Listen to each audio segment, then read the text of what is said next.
Last time on Dreams of Another Woman's Star.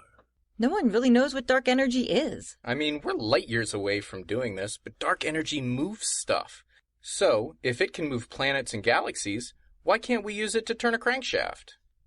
There are aliens, and the ship is traveling faster than light. Tell me that you experienced the whole thing as though your mind is a passenger in someone else's body. Somebody light years and centuries away from you. You're having dreams or visions or whatever you want to call them. They're telling you that in a few centuries, the company you're working for will become, what, rival for some kind of alien United Nations? The Gravellans have issued a call for assistance. That was a splinter group which speaks for its own membership only and had no authority to issue such a request on behalf of the entire populace. Can we step back a moment, please?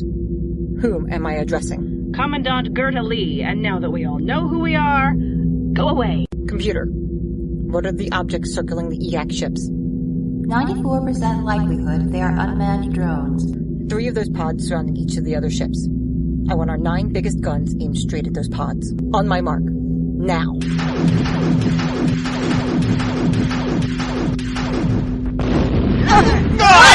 There was an explosion and she hit her head. When she went under, everything went black. I tried calling out, something I never did before.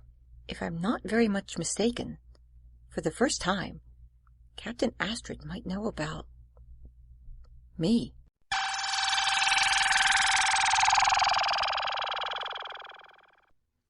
I don't know if you've ever had this happen, but sometimes I'll be driving down the road and I'll look at a house and see into one of the windows. Maybe I'll see a painting or something. And then I realize there are people living in that house. They live whole lives of which I will never know anything. I will never know the story of how their life wound up in a place where they owned that painting. Then I start to notice the cars around me, and I stop seeing cars, but instead they're these mobile shells. Inside are people who think thoughts I will never know, make plans I will never be a part of. I get so overwhelmed with the idea that there are all these humans, all these lives, and I have no idea how similarly they experience what a day is like as opposed to how I experience it. It's common enough that it has a name, though you won't find it in a medical dictionary. Some people call it Sonder. How often do you have this feeling? It's more common since all this started. It's also the closest thing I can think of as to what it felt like when Captain Astrid passed out. Except instead of becoming aware of everyone else, I became aware of me. I remembered I wasn't just looking through someone else's eyes. I had my own thoughts about what I was looking at. You remembered that? Or you realized it for the first time? I realized it for the first time while I was doing it. I realized it, at least subconsciously, while I was awake, but in the... You still have trouble when you catch yourself about to say the word dream. Do you notice that? I do. And why do you think that is? Because if I start calling it a dream, that's all it is. It's only a dream. There's no reality. No part of it which is true. And that doesn't feel right. It doesn't feel right that you would have a dream? No. It doesn't feel right that everything that happened, that keeps happening, on that ship is only a dream. What does an alien smell like? What? You say you experienced this as more than just a dream. It feels too real to be a dream. Maybe it would help if we could find where that reality breaks down. You say you see the world through Captain Astrid's eyes, but it's more than that. So what does an alien smell like? Which one? I'm not picky. Ambassador Goldnick's wears a cologne. I usually think of it as earthy, but really so. He smells like soil in a fairly dry climate. But I know if he weren't wearing the cologne, it would be a more sour smell, like pajamas you had night sweats in. Corana smells like detergent. Her species doesn't sweat, so the scent of her cleaning products lingers. Her breath is more pungent than a human's. It's not usually a bad smell, just more prominent. Like the air she's breathing out is thicker than the air in the ship, and it's diffusing as rapidly as it can. I see. And that is consistent? Every time you dream about them? It's the same. That is more detail than I would expect from a dream. It's unusual. So, what do you think is wrong with me? What do you think is wrong with you? Is this one of those things where my therapist only answers my questions with questions? No, this is where your therapist knows who she's dealing with. You're a researcher, Dr. Astrid. It's not just part of your job, it's how you approach almost every aspect of your life. You've looked up your symptoms, probably in the kind of academic journals a layman wouldn't even normally be able to locate. So, what did you find? Yes? I think... No, you don't. You are absolutely clear on this, but you don't want to say it out loud. That is avoidance, and it's not healthy. You believe something to be true, which demonstrably isn't. What is that called? Delusional. The fact that you could say that at all has me more optimistic than anything else we've done. It's an extremely important breakthrough because it means, first and foremost, that there's hope.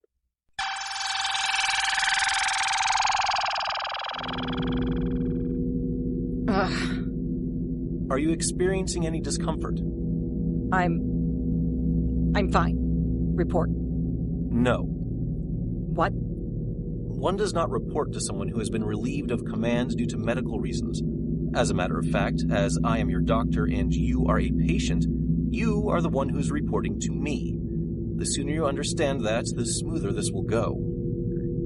You relieved me of command? Yes, because that is the accepted procedure when a commanding officer is unconscious. How bad were the casualties? I don't know yet. The casualty I'm currently trying to diagnose has failed to provide me with any information to be able to answer that question. Dr. Bovling. The ship is in no immediate danger, and while there were multiple injuries, the majority of them were minor. Of the ones that were not, you, as an individual with minimal medical training, can do exactly nothing about them. You are not responsible for the well-being of this ship at the moment, Captain Astrid. You are responsible for letting me help you. Now I ask you again, are you feeling any discomfort? I told you, I'm fine. I see.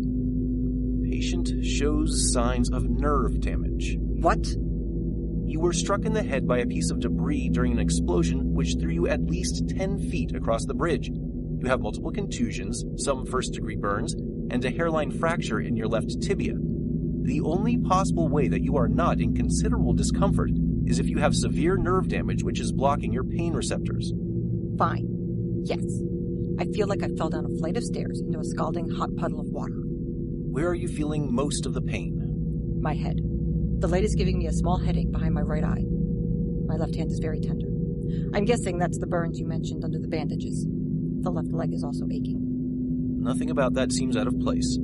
Obviously, the head injury is the most concerning issue. We already started some initial treatments while you were out, and I'm going to suggest we start you on a longer-term treatment as soon as possible. There is no such thing as a minor head injury, particularly if it led to a loss of consciousness. And by suggest, you mean? Ethically, I cannot force a patient to accept treatment.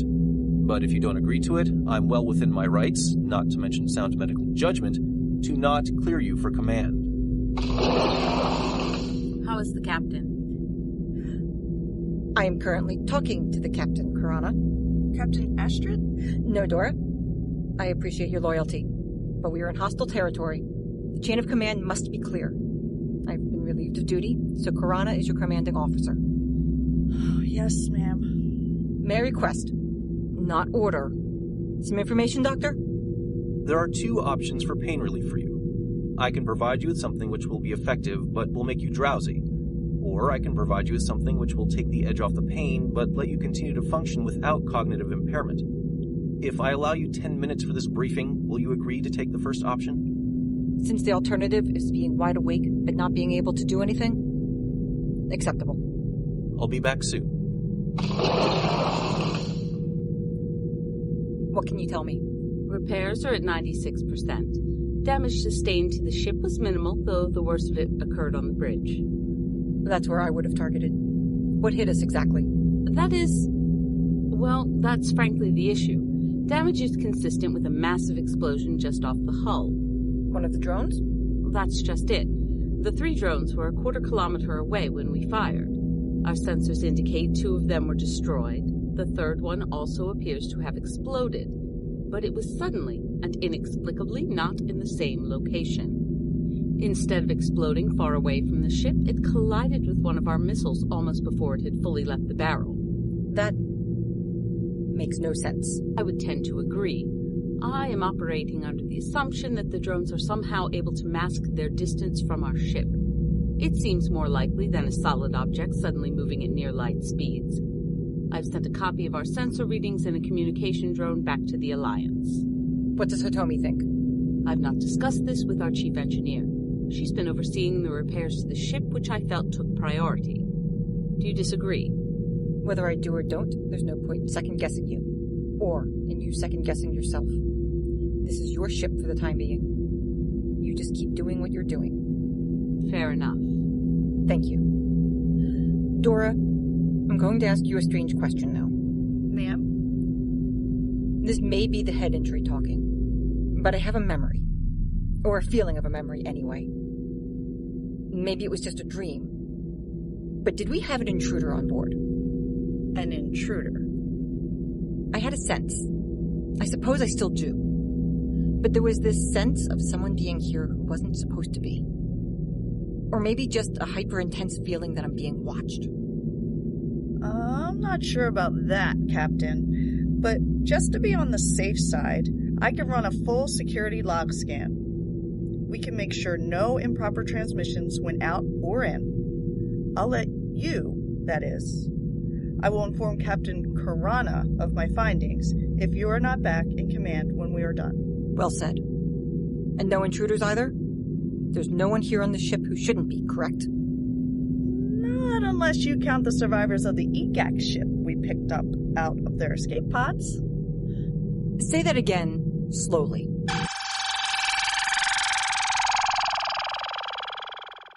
Ready for lunch, you two? They splurged and brought in caterers since the bigwigs are here for the Dog and Pony Show. 10 more minutes? Sorry, but we're making some adjustments to the testing array. It'll be more like 5. I'm not in a rush, Harry. So what's this test gonna do? Absolutely nothing. You don't know that. I do, in fact. We're taking a completely theoretical concept and trying to give it a real-world application. Since we don't even know what we don't know, we also can't expect to have everything set up correctly. It's like trying to pick up a TV signal when you don't even know how large of an antenna to use. If people still used antennae to pick up TV signals. Well, to be fair, if this works at all, in 20 years, people are going to look at this testing array the same way we look at televisions with rabbit ears or incandescent light bulbs. That's just kind of how technology works. You have to make it work at all before you can make it work well. But we're still in day 1 of testing, so this isn't going to work. At all. But we have to try anyway. And if you'll give me a moment to set the parameters, we can let the experiment decide if it's going to succeed or not. You all right? Headaches. The doctor said it was one of the most likely side effects of the new meds. Ugh. Sorry to hear it. You don't have to talk about it if you don't... No, I told you. I want everything out in the open. At least with the people I deal with on a daily basis. That way, if something goes seriously wrong, someone can recognize it if I can't. Which, I'm sad to say, is a possibility. I'm currently sick to my stomach and a little hyperactive. You're having trouble sleeping because of these dreams, and they gave you a stimulant? Medications for delusional disorder are... sketchy. That isn't a very scientific word. Because it isn't scientifically sound. Delusion without underlying causes like schizophrenia is rare. Or maybe it isn't. But it's underdiagnosed. People don't seek treatment for this under normal circumstances.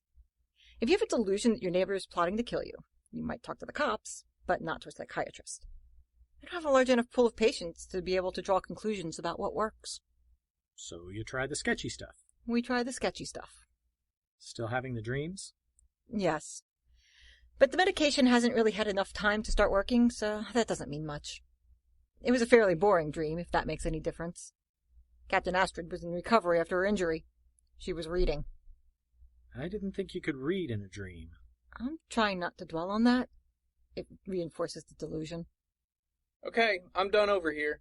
Thanks, Harry. So, what is supposed to happen, or not happen here? The idea is that dark energy increases the space between things. That's why we're focusing it on this little tank of water. If we used a solid, the energy might not be strong enough to break it apart. Or it might be. And then we have the potential for shrapnel. And a gas would be more difficult to detect. Though we might be moving to some kind of colored vapor eventually if we can't make the beam strong enough. If we keep temperature and pressure the same, the volume of the water shouldn't change. But if it does, it's a good sign that we introduced more space between the water molecules. Not that that will happen. Well, let's find out.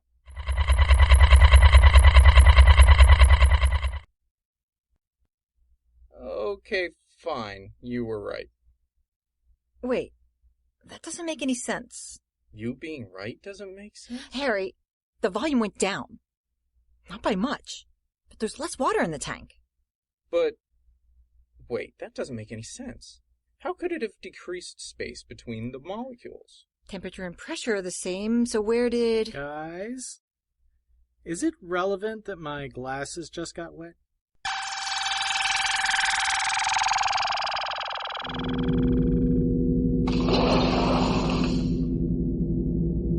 What is this? It's a welcome back to command gift. You're giving me a hunk of shrapnel. I'm giving you a hunk of shrapnel which didn't injure you or anyone on the ship. Is this meant to be sobering? It's meant to be the gift I had time to give you. Which, considering how busy you've been, is extremely touching. Every part of the ship is under my watch. This one included. So how's it feel to be back in the big chair? Haven't actually made it up to the bridge. Any chance you have some time now? I'm going to need some shut-eye soon, but with the caffeine I've had, that won't be coming in the next hour or two. I'm good with that. We're off to the brig. Wait, what? We'll be reaching planet Gravel soon. I want to talk to our prisoners about the drones they sent to attack us. You think they'll tell you anything? Absolutely not. I see. Well, happy to be a part of that. I'm here to keep you company in case you get bored. Right now, standing orders are that if we see any more of these drones, we shoot them immediately before they can activate. I am going to this interrogation on the off chance that they provide me with any tactical information. You are coming on the off chance that they provide any technical information. If we learn how the drones work, I'm certainly not going to be the one to design a countermeasure to that technology. So, if we learn nothing, I might get to sleep. But if we learn something, we're more likely to survive. I'm perfectly okay with you passing on anything you learn to the next watch and letting them work it out while you get some sleep. Captain, I love you like a sister, but you have no idea how an engineer's mind works. You can't just give me a technical puzzle to solve and then tell me to go to sleep. It's just possible that I'm a horrible big sister. Captain, good to see you up and about. Ambassador Golnix. Hitomi. Nai Chris. What? Oh, that's his first name. Didn't he tell you? It's actually an awful mispronunciation of my given name, and something which would never normally be used in a professional setting. And he hates that name anyway. It's sort of like a human with the name Rutherford. They're guaranteed to never use it if they can help it.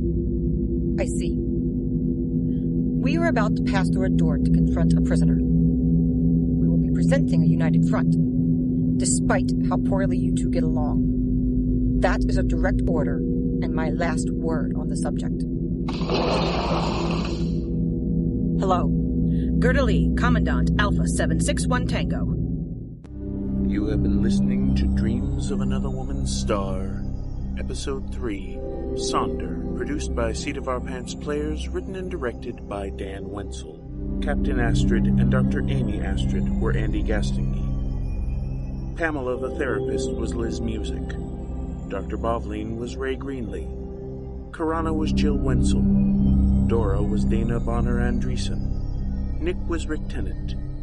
Dr. Harry London was Aaron Manka White. Hitomi was Rebecca Scheimer. Ambassador Golnix was Andrew Dell. And Commandant Lee was Brianna Kubi.